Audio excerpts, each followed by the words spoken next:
లైఫ్లో ఒకసారి body warning bell ఇస్తుంది ఆ కెపాసిటీ అయిపోయింది అని. అప్పుడు అన్ని బంద్ చేయాలి. రైట్ అవే మొత్తం బంద్ చేయాలి. వాడు ఎవ్వరి మాట వినట్లేదు సార్. వాడు వినాలి, లేకపోతే పోతాడు. D1 ప్రేక్షకులకు నమస్కారం. హెల్త్ ఫస్ట్ కార్యక్రమంలో భాగంగా ఈరోజు రాజరాజేశ్వరి హాస్పిటల్స్ పెదకాకానిలో డాక్టర్గా పనిచేస్తున్న డాక్టర్ తులసి కిరణ్ MD చెస్ట్ ఫిజిషియన్ గారు COPD chronic obstructive pulmonary disease గురించి తెలియజేస్తారు. డాక్టర్ తులసి కిరణ్ గారు నమస్కారం. నమస్తే డాక్టర్ గారు, COPD అంటే ఏమిటి, ఇది దేని వల్ల వస్తుందో వివరిస్తారా? COPD అనగా క్రానిక్ అబ్స్ట్రక్టివ్ పల్మనరీ డిసీజ్ అండి. ఊపిరితిత్తుల్లో మనకి 23 జనరేషన్స్ గాలి కొట్టాలు ఉంటాయండి. అంటే పెద్దదాని నుంచి చిన్నదానికి చిన్నగా అవుతూ ఉంటాయి అన్నమాట. ఇలా అవుతూ ఉండి లాస్ట్లో మనకి వచ్చేసి ఆల్యులస్ అంటాము. ఈ ఆల్యులస్లోకి ఓపెన్ అవుతుంది. ఈ ఆల్యులస్లోకి ఓపెన్ అయిన తర్వాత మన తీసుకున్న ఆక్సిజన్ రక్తనాళాల్లోకి వెళ్తుంది. అలాగే మన రక్తనాళాల్లో ఉన్న చెడు పదార్థమైన CO2 మన ఈ ఆల్యులస్ ద్వారా బయటకు వచ్చేస్తుంది. అది మనం ఎక్స్పిరేషన్ ద్వారా బయటకు వదిలేస్తాం. ఈ COPDలో ఏమవుతుంది అంటే మనకి ఉండాల్సిన పరిమాణం కాకుండా చిన్నగా అయిపోతాయి. మళ్ళా దీంట్లో కళ్ళు వచ్చేస్తుంది. కళ్ళు వచ్చి చేరుకుంటా ఉంటుంది అన్నమాట. కళ్ళు వచ్చి చేరకుండా ఉండడం వల్ల మనం తీసుకునే గాలి సరిగా మన అవయవానికి అందదు, ప్లస్ మనం వదలాల్సిన గాలి కూడా సరిగ్గా బయటికి రాదు. దీనివల్ల మనకి ఏమవుతుంది అంటే గాలి తీసుకోవడంలో ఇబ్బంది పడతా ఉంటాం అన్నమాట. ఆయాసం లాంటిది వస్తూ ఉంటుంది అన్నమాట. దీనికి మనకి COPD అనేది సిగరెట్ స్మోకింగ్ వల్ల చాలా ఎక్కువ వస్తూ ఉంటుంది. అందరూ అడుగుతూ ఉంటారు, సిగరెట్ల వల్లే వస్తుందా, బీడీల వల్ల వస్తుందా అంటే బీడీల వల్ల వస్తుంది, సిగరెట్ల వల్ల వస్తుంది. బీడీల వల్ల ఇంకా ఎక్కువ వస్తుంది అండి. దానిలో రెండో కారణం వచ్చేసి మనకి మనం మస్టో కాయిల్స్ ఎక్కువ వాడుతూ ఉంటాం కదండి, దానివల్ల కూడా రావచ్చు. దోమలకు పెట్టే మనం పెట్టే అగరబత్తులు, దేవుడికి ఇచ్చే అగరబత్తులు, వాటి వల్ల కర్పూరం వల్ల కూడా వస్తుంది. అందుకు ఇలా ఒకవేళ అగరబత్తులు కానీ కర్పూరం కానీ పెట్టాలి అనుకుంటే మనము వెంటిలేషన్ మంచిగా ఉన్న ఏరియాస్లోనే పెట్టాలండి. దాని తర్వాత మనం పొలం దున్నిన తర్వాత మొత్తం అంతా వేసి కుప్పలా వేసి నిప్పంటిస్తారు కదండి. ఆ నిప్పంటించి వచ్చే పొగ కూడా మనకి డేంజరస్ అనమాట. దానివల్ల కూడా ఎక్కువ ఫార్మర్స్కి రైతులకి ఎక్కువ COPD రావడానికి కారణం అదొక రీజన్ అండి. డాక్టర్ తులసి కిరణ్ గారు, ఈ పొగ తాగడం అనేది, సిగరెట్ తాగడం అనేది సహజంగా యువకులకు అది ఒక ప్యాషన్ అయిపోయింది. కొంతమంది దానికి అలవాటు పడిపోయి దానికి ఎడిక్ట్ అయిపోతున్నారు. ఇలా సిగరెట్ తాగడంలో వచ్చే అనర్థాల గురించి పూర్తిగా వివరించండి డాక్టర్ గారు. అవునండి, మనకి ఈ సిగరెట్ తాగడం వల్ల అదొక ప్యాషన్ కానీ ఒక కిక్ ఇస్తుందని చెప్పి అనుకుంటా ఉంటారు. కానీ దానివల్ల వచ్చే ప్రభావాలు ఏంటంటే అంటే ఒక సిగరెట్లో మనకి 7,000 డిఫరెంట్ రకాలైన కార్సినోజన్స్ ఉంటాయి. అందులో 70 చాలా ప్రమాదకరమైన 70 రకాలు చాలా ప్రమాదకరం కార్సినోజన్స్ అంటే ఇలాగా మనకి క్యాన్సర్ కాజ్ చేస్తాయి, మరలా COPD కూడా కాజ్ చేస్తాయి అండి. ఇందులో మెయిన్ గా మనకి బెంజోపైరిన్స్ అని చెప్పి, నైట్రోజమైన్స్ అని చెప్పి, తర్వాత ఆర్సెనిక్ అని చెప్పి, క్యాడ్మియం అని చెప్పి ఇలాంటి చాలా రకాలు ఉంటాయండి. మనకి వీటి వల్ల ఏమవుతుంది అంటే మనం ఇందాక చెప్పుకున్నట్టు ఈ 23 జనరేషన్లో 17th జనరేషన్ నుంచి 23rd జనరేషన్ దాకా COPDలో డిస్ట్రక్షన్ జరుగుతూ ఉంటుందండి. నాశనం అయిపోతూ ఉంటాయి. ఇలా నాశనం అయిపోవడం వల్ల ఏమవుతుంది అంటే అవి మామూలుగా ఆల్యులస్ అనేవి ఇవన్నీ కూడా ఇలా తెరుచుకుంటూ మూసుకుంటూ ఉండాలి. కానీ ఇలా నాశనం అయిపోవడం వల్ల సరిగ్గా తెరుచుకోలేవు, సరిగ్గా మూసుకోలేవు. దానివల్ల మనకి చెడు వాయువులు లోపల ఇదే ఉండిపోతూ ఉంటాయి. ఈ COPD తీసుకున్నా కూడా 10 మంది COPD పేషెంట్లు ఉంటే 8 మంది దాంట్లో సిగరెట్ తాగే వాళ్ళే ఉంటారు. మనం అనుకుంటాము మనం 10 సంవత్సరాల నుంచి తాగుతున్నాము, 20 సంవత్సరాల నుంచి తాగుతున్నాము, మనకి ఇంకా COPD రాలేదు, క్యాన్సర్ రాలేదు అనుకుంటాం. కానీ అలా జరగదండి. మనం ఎప్పుడైతే 60 years అలా దాటిందో అప్పుడు ఇవన్నీ బయటపడతా ఉంటాయి. ఎంత తొందరగా అయితే సిగరెట్ తాగడం ఆపించడం మంచిది. ఎందుకంటే COPDకి మరో ముఖ్యమైన కారణం ఏంటి అంటే సెకండ్ హ్యాండ్ స్మోకింగ్ అండి. సెకండ్ హ్యాండ్ స్మోకింగ్ అంటే పాపం వాడు సిగరెట్ తాగడు, పక్కన వాడు నించొని ఉంటాడు, వాడు తాగుతూ ఉంటే వాడు తాగింది వీడు పీల్చడం వల్ల వీడికి COPD వస్తూ ఉంటుంది అన్నమాట. డాక్టర్ గారు, ఈ COPDని గుర్తించడం ఎలాగండి? ఈ COPDని గుర్తించడం అంటే మనకి ముఖ్యంగా దగ్గు కళ్ళ వస్తూ ఉంటుంది. ఈ దగ్గు కళ్ళ కనీసం 3 నెలల కంటే ఎక్కువ ఉండి అలాగా కంటిన్యూస్ గా 2 సంవత్సరాలు వచ్చింది కాన్సిక్యూటివ్ గా, అంటే ఈ సంవత్సరం నెక్స్ట్ సంవత్సరం 3 నెలల కంటే మనకి ఎక్కువ కళ్ళ వచ్చింది ప్లస్ అది వేరే ఇన్ఫెక్షన్ వల్ల కాదు అని చెప్పేసి అనుకుంటే మనం COPD జబ్బు అనుకోవచ్చు అండి. ఈ COPD జబ్బు అని చెప్పి తెలియాలి అంటే మనం పల్మనరీ ఫంక్షన్ టెస్ట్ అని చెప్పి ఒక టెస్ట్ ఉంటుంది, అది మనం చేస్తాం అన్నమాట. ఈ పల్మనరీ ఫంక్షన్ టెస్ట్ మనకి మన లంగ్ కెపాసిటీ ఎంత ఉంది ప్లస్ మనం బయటికి ఎంత ఊదగలుగుతున్నామో చెప్తాం అనమాట. దీని ద్వారా మనం సిఓపిడిని రెండుగా మనం చేయొచ్చు. ఎలాగా అంటే మనం క్రానిక్ బ్రాంకైటిస్, ఎంఫసీమా అని చెప్పి రెండుగా విడదీస్తామండి. రెండు ప్రమాదకరమే మనకి. మనం ఈ పల్మనరీ ఫంక్షన్ టెస్ట్ ద్వారా ఏమి తెలుసుకుంటాము అంటే FE1 అని చెప్పేసి అంటాము. FE1 అంటే ఏంటంటే forced expiratory vital capacity in first second లో మనం 70% కంటే ఎక్కువ బయటకు వదిలిపెట్టగలం అండి. పీల్చుకున్న గాలిని స్పీడ్గా 70% కంటే ఎక్కువ బయటకు వదిలిపెట్టగలం. కానీ ఈ సిఓపిడి పేషెంట్స్ లో పాపం వాళ్ళు అలా చేయలేరు, ఎందుకంటే లోపలే మన ఈ ఎయిర్ ఇరుక్కుపోతుంది కాబట్టి అలా చేయలేరు. అలా చేయకపోవడం వల్ల FE1/FE7 70% కంటే వాళ్ళు తక్కువ ఉంటుందండి. రెండోసారి మళ్ళీ మన నెబులేషన్ పెట్టిన తర్వాత మళ్ళీ చేసినప్పుడు వాళ్ళకి ఆస్మా ఉన్న వాళ్ళకేమో 12% కంటే ఎక్కువ ఉంటుందండి, పెరుగుతుంది. 12% కంటే ఎక్కువ పెరుగుతుంది. కానీ సిఓపిడి వాళ్ళకి మాత్రం 12% కంటే తక్కువ ఉంటుంది అనమాట. ఇది మెయిన్ డిఫరెన్సియేషన్ ఫర్ సిఓపిడి అని చెప్పడానికి. ఈ సిఓపిడిలో మళ్ళీ వాళ్ళు రాత్రులు సరిగ్గా నిద్రపోలేరండి. నిద్రపోకుండా వాళ్ళు లేచి కూర్చొని ఇలా ముందుకి ఇలాగా ఉంటారు. దీన్ని ట్రైపాడ్ పొజిషన్ అంటారు.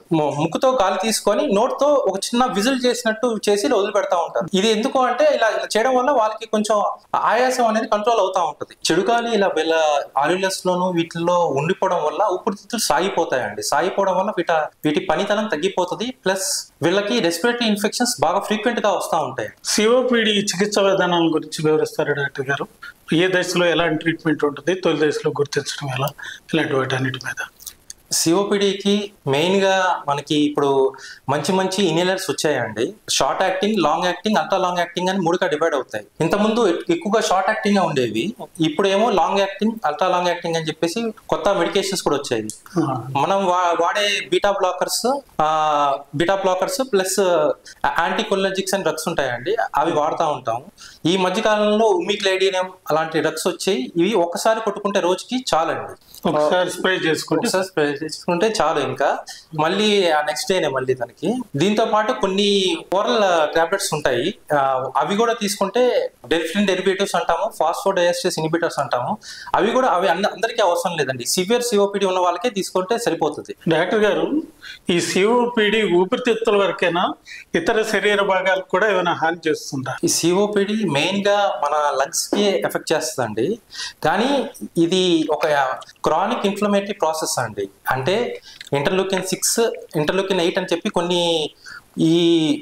ఈ జబ్బు వల్ల రిలీజ్ అవుతా ఉంటాయండి.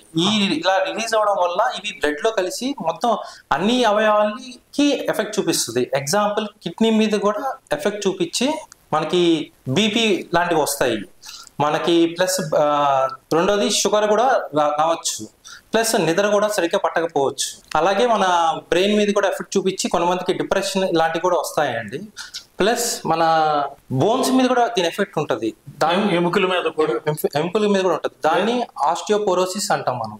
అంటే ఎముకలు బాగా బలైన పడతాయి, బ్రిటిల్ సాంద్రత తగ్గుతుంది, ఇరిగే ఛాన్సులు కూడా ఎక్కువ ఉంటాయి అన్నమాట. మనకి సమస్యలు ఎప్పుడు మనం ట్రీట్మెంట్ సరిగ్గా తీసుకోకపోతే, ట్రీట్మెంట్ సరిగ్గా తీసుకుంటే ఇవన్నీ కూడా మనం చాలా వరకు తగ్గించేసండి. సిఓపిడి తొలి దశ లక్షణాల గురించి వివరించండి డాక్టర్ గారు. దగ్గు వస్తూ ఉంటుంది, కళ్ళు వస్తూ ఉంటది. పేషెంట్ సిగరెట్ తాగడం వల్ల తను అంతగా కనిపెట్టలేకపోతా ఉంటాడు. దగ్గు 3 నెలల కంటే ఎక్కువ ఉంది అంటే మాత్రం డెఫినెట్లీగా మీరు డాక్టర్ దగ్గరికి వెళ్ళి పల్మనరీ ఫంక్షన్ టెస్ట్, ఎక్స్రే, కొన్ని టెస్టులు చేయించుకోవాలండి. చేయించుకుంటే మనం ముందుగానే కనిపెడతాం. ముందుగానే ఫస్ట్ స్టేజ్లోనే, సెకండ్ స్టేజ్లోనే మనం ఇన్హలేషన్ మొదలు పెడితే రెస్పాన్స్ బాగుంటుంది. డాక్టర్ తులసీకరణ్ గారు, చివరిగా సిఓపిడి ఉన్నవారు తీసుకోవాల్సిన జాగ్రత్తలు, ఆహార నియమాల గురించి వివరించండి సార్. సిఓపిడి వాళ్ళు తీసుకోవాల్సిన మెయిన్ జాగ్రత్తలు అండి. ఫస్ట్ వాళ్ళు ఆయాసం వస్తుంది అని చెప్పేసి వాళ్ళు ఏమి చేస్తారు అంటే ఎక్సర్సైజ్ని ఫస్ట్ ఆపేస్తారండి. అది one of the most blunder. ఎక్సర్సైజ్ని మాత్రం ఆపకూడదండి. ఎక్సర్సైజ్ ఒక 30 minutes for 5 days a week స్లోగా వాకింగ్ చేసినా చాలండి మనకి ఎక్సర్సైజ్. తర్వాత రెండోది వచ్చేసి మనకి ఆయిలీ ఫుడ్స్ ఎక్కువ తింటారండి. ఆయిలీ ఫుడ్స్ బాగా తగ్గించాలి మనం సిఓపిడి ఉన్న వాళ్ళల్లో. ప్లస్ ఫ్రూట్స్ని ఎక్కువ యాడ్ చేసుకోవాలి వాళ్ళ డైట్లో. ఫ్రూట్స్ని ఎక్కువ యాడ్ చేసుకోవాలి. అందులో బెర్రీస్ ఉంటే మనకి ఇంకా మంచిదండి. బ్లాక్ బెర్రీస్, బ్లూబెర్రీస్ ఇలాంటివి ఉంటాయి కదా, అలాంటివి ఇంకా ఆరోగ్యానికి మంచిది. ప్లస్ పోమోగ్రనేట్స్, ఇవి పోమోగ్రనేట్ లో కూడా మనకి highest number of antioxidants ఉంటాయి. దానిమ్మకాయ. అది బొప్పాస్కాయ, జాంకాయ మన ఇండియాలో మనకి కామన్ గా దొరికేవన్నీ చాలా హై యాంటీ ఆక్సిడెంట్స్ ఉంటాయండి, చాలా మంచిది. రెండోది మెయిన్ గా తెలుసుకోవాల్సింది ఇంకోటి ఏంటి అంటే వ్యాక్సినేషన్ అండి. చాలా మందికి తెలియదు ఏంటి అంటే సిఓపిడి ఉన్న వాళ్ళు 60 years దాటిన వాళ్ళకి ఇన్ఫ్లుయెన్జా, నిమోకోకల్ అనే 2 వ్యాక్సిన్స్ అయితే కంపల్సరీ వేసుకోవాలి. ఎందుకంటే మన జపాను అగ్రరాజ్యమైన యుఎస్ఏలో కూడా ఈ 60 years దాటిన వాళ్ళకి కంపల్సరీ వ్యాక్సిన్ వేసేస్తారు. అవి వేసుకుంటే మనకి ఇన్ఫెక్షన్స్ ఎక్కువ వస్తాయని చెప్పాం కదండి. ఇవి వచ్చినా కూడా మనకి ఇమ్యూనిటీ పెరిగి వీటి డిసీజ్ రాకుండా కాపాడుతుంది అనమాట. వ్యాక్సిన్స్ అయితే కంపల్సరీ సిఓపిడి వాళ్ళు వేసుకోవాలి. దాని తర్వాత ఇన్హేలర్ కంపల్సరీ వాడాలండి. మనకి షుగరు, బీపీ ఉన్నప్పుడు, థైరాయిడ్ ఉన్నప్పుడు డైలీ మెడిసిన్స్ ఎలా వాడుకుంటామో ఇన్హేలర్స్ కూడా మార్నింగ్, ఈవినింగ్ కంపల్సరీ పిలవాలి సిఓపిడి ఉన్న వాళ్ళు. వ్యాక్సిన్లు సాధారణమైన సామాన్యులకు అందుబాటులో ఉన్నాయి డాక్టర్ గారు? చాలా మంచి క్వశ్చన్ అండి. ఇవి రెండు కూడా మనకి 1500 నుంచి 2000 రూపాయలలోనే వచ్చేస్తాయి మనకి. ఇన్ఫ్లుయెన్జా ఏమో ప్రతి సంవత్సరానికి మనము జనవరి, ఫిబ్రవరి నెలలో వేసుకుంటే చాలు. నిమోకోకల్ ఒకసారి వేసుకుంటే మనకి 2 సంవత్సరాల నుంచి 5 సంవత్సరాల దాకా ప్రొటెక్షన్ వస్తుందండి. డాక్టర్ గారు, ఈ పొగ తాగడానికి చాలా మంది బానిసలుగా మారుతారు. వాళ్ళకి పొగను తాగకుండా ఆపివేయడానికి సిగరెట్ లాంటి డీ అడిక్షన్ కి ఏమైనా మందులు ఉన్నాయా డాక్టర్ గారు? మందులు ఉన్నాయండి. నికోటిన్ రీప్లేస్మెంట్ థెరపీ ఒకటి, నాన్ నికోటిన్ రీప్లేస్మెంట్ థెరపీ అని చెప్పి 2 ఉంటాయండి. మనకి మామూలుగా సిగరెట్ తాగుతున్నప్పుడు ఎక్కువగా బానిస అయ్యేది దేనికి అంటే నికోటిన్కే అండి. నికోటిన్ గమ్స్ ఉన్నాయండి. ఇది ఆ నికోటిన్ స్లోగా మన మ్యూకోజా స్లోగా అబ్జర్వ్ చేసుకుంటా ఉంటది. ఈ నికోటిన్ గమ్స్ లో మనకి <21, <21 అని 2 ఉంటాయండి. <21 సిగరెట్స్ తాగేవాడికి 2 mg సరిపోతుంది.